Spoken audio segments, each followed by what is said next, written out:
They're tired of media institutions favoring one party over another. They're tired of narratives over factual stories. And he doesn't tap dance. He doesn't equivocate. He doesn't get quiet and silent when it's time to, get into a real clash. He just shoots from the hip. Welcome to the John Amanchukwu Show. Do me a big favor and subscribe to my channel. It only takes about 2 to 3 seconds. Thank you so much for your support. Now, in this episode, Scott Jennings goes on CNN, and he doesn't tap dance. He doesn't equivocate. He doesn't get quiet and silent when it's time to, get into a real clash. He just shoots from the hip and says what most people would dare to say. He slams the mass media. Watch. The problem is that the right wing, hello, Scott, has taken advantage of this situation, I think, quite cleverly, quite wisely. They've played into a weakness. What situation? The situation of media being under attack. And so they've created a situation where... You've almost got it. Keep going. What the right wing is taking advantage of is finally the American people saying enough is enough. They're tired of feeling like the mass media screens out one viewpoint versus another in political coverage. They're tired of media institutions favoring one party over another. They're tired of narratives over factual stories. If I had any advice for 60 Minutes or anybody else, it would be just cover the news and try to be fair about it and stop putting your finger on the scale, especially during campaigns. All right, here it is. Where's the lie? Did he just not speak the truth? And he wasn't saying, hey, we want the mass media to pander towards conservatives, or we want the mass media to pander towards Democrats. Just report the news. But they can't do it because they have to get their slant in there and tilt the minds of people who really don't research for themselves. Now, I think it's good to listen to what the legacy media has to say and then weigh it based upon more conservative media outlets. Somewhere in between, you will land on the truth, or just do what a lot of people are doing. Go to X. Go to X and you will see the truth of what's going on, because it's a platform where you can share your opinions for the most part without being censored by the big media conglomerate. Watch. You're talking about the old mass media myth that you could have this thing that was in the middle. The Walter Cronkite saying, now it's a myth. That's the way it is, when it wasn't for many Americans the way it was. When people were pissed off. But people back in those days trusted the media, didn't they? No, they just couldn't be heard. Because there was no two-way. Now we have the internet. Look at the Gallup polling. It was here, and now it's here. It's fallen off of a cliff. Yeah, we do have that Gallup polling about trust in media, and now, as in recent years, and let's be honest, Scott, a lot of this is driven by the rhetoric on your side of the aisle. I mean, it's not, you think it's driven by the rhetoric and not the performance? Absolutely. But my point is this: if you're CBS or any other news outlet, the reason that you have lost trust ought to be obvious to you, and the way to fix it also ought to be obvious to you, and it has nothing to do with Donald Trump and everything to do with the product. Just try to make a better product that appeals to more people, and the way you appeal to more people is by not crapping on half or more than half of the country because of their values and political viewpoints. I think that is what you'd end up with in that press room then is, and these are my words, the freak show that you had Trump once. Trump tries to devalue media. Why should we value his freak show there? Leave it to the freaks. I think calling them freaks. I don't think there's any disagreement. Did a Democrat just talk about freak shows? Like, seriously, these are the people who had men expose themselves on the front lawn, of the White House. These are the people who had people who were sexual deviants running through the White House and even had open access to offices. Are you serious? Are you kidding me? For him to mention freak show and overlook the fact that it's his political party that's pushing this kind of content upon children. The name of this book is called Sparkle Boy. And we know what this means. You know, every dad in America, you know, every red-blooded American wants his son, his namesake potentially, to be a sparkle boy. No, the Democrats are the ones who's pushing the freak show. We just want to get rid of the circus and have common sense media being delivered to American people. Is that not simple enough? Watch. By the way, I mean, he called these new media sources the freak show. They're not freaks. They have audiences. Some of them are. They have audiences, and there's a reason that they're thriving is because people are starved for information that they think they can trust. They're not freaks. They're filling a need in this country, in my opinion. All right, so here we go. Caroline Leavitt has come up with a new strategy to push back against the freak show that's out there, right? And this is what she's doing.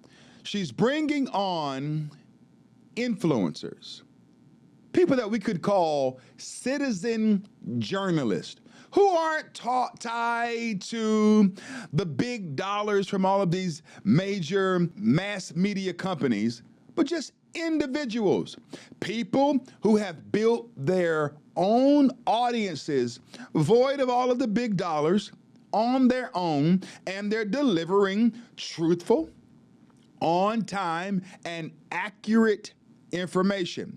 And so here it is. She's opening the doors to new media. Thank God for that. All right? And so now people, you know, who oftentimes didn't garner access or gain access to the White House to be a part of the media, they are now eligible for official White House press credentials. And she created a special seat in the briefing room for non-traditional media. Does that sound like a freak show?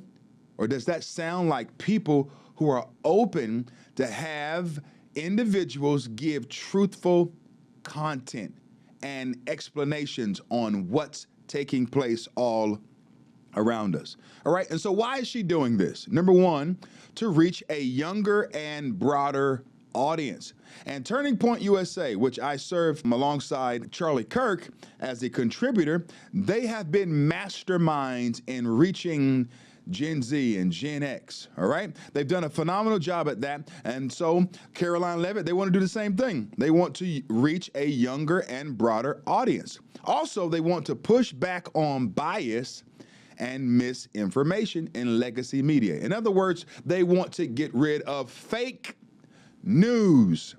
Don't we all? They also want to promote transparency and variety in media services. And so let's take a look at CBS's numbers, okay? Their average viewers year by year. In 2020, CBS had 9.5 million viewers. In 2021, they didn't produce any exact numbers, but the show stayed strong. In 2023, they had 7.6 million viewers. Let that sink in. They lost about 2 million viewers. Someone is going in the wrong direction. And then in 2024, they had about 7.5 million viewers. Let's take a look at MSNBC. They lost 46% of viewers after the 2024 election. In Q1 of 2025, they are down 18% in prime time, and that's a total of 27% today, okay? Rachel Maddow's show. You know, Rachel, oh, tough, you know, aggressive, I'm a woman, but I'm a dude mentality, Rachel. Yeah, her show's down 22%. Good job, Rachel. CNN, they lost 36% of viewers post-2024 election. In Q1 of this year, they're down 6% in prime time. And also, the 2025 Trump inauguration, they only received 1.7 million viewers. Sad. CBS Evening News, April 2025, down 17% overall. And they lost 26% in key age groups from 25 to 54. They are going in the wrong direction. NBC Nightly News, after Lester Holt's exit announcement, viewership is down 8% and down 11% amongst the age group of 25 to 54. ABC World News Tonight, April 2025, they're down 2% in the age group of 25 to 54. And they are steadily bleeding. Okay? So here it is. Now, producer Bill Owens, executive producer Bill Owens, he resigns, okay? He was the executive producer of 60 Minutes, and he worked at CBS for 37 years, and he served as executive producer of the iconic program 60 Minutes since 2019. Why did he resign? I'll tell you. A cited loss of editorial independence.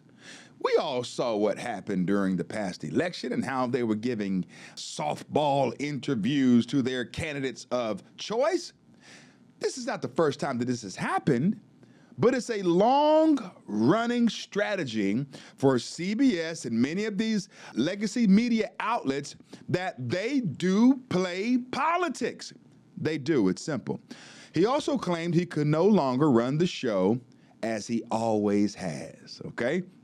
And then he felt decisions were no longer based on what was right for journalism or the audience, okay? In other words, he could not continue to sway people in the manner that he desired and push his fake news with his freak show. And so therefore he, wanted to leave. He also opposed internal pressure to apologize or settle over controversial segments, okay? And so what sparked this conflict? A 60 Minutes interview with Vice President Kamala Harris, which led to a $20 billion lawsuit from the Trump administration. Money, money, money, money. Money. Money talks. Money talks. Just follow the dollar. President Trump sued them, and rightfully so. Well, you all remember that deceptive editing tactic that they used to cover up Kamala Harris and make her seem less like a worldwide word salad, right? Yeah, they tried to cutesy up her talking points and her interview, and it didn't go over well, okay? And so therefore, President Trump sued.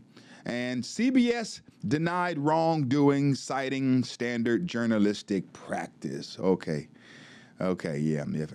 I have a bridge to sell you in the Congo, if you believe that. And so here it is. People want journalistic integrity. They want the truth. Just present the facts. Don't withhold the facts to make sure you can create a narrative. Just report the news as is. What do you think about that? Let me know below in the comments section. Am I right or am I wrong? Am I weak or am I strong? Tune in for the next episode. God bless you and God bless America.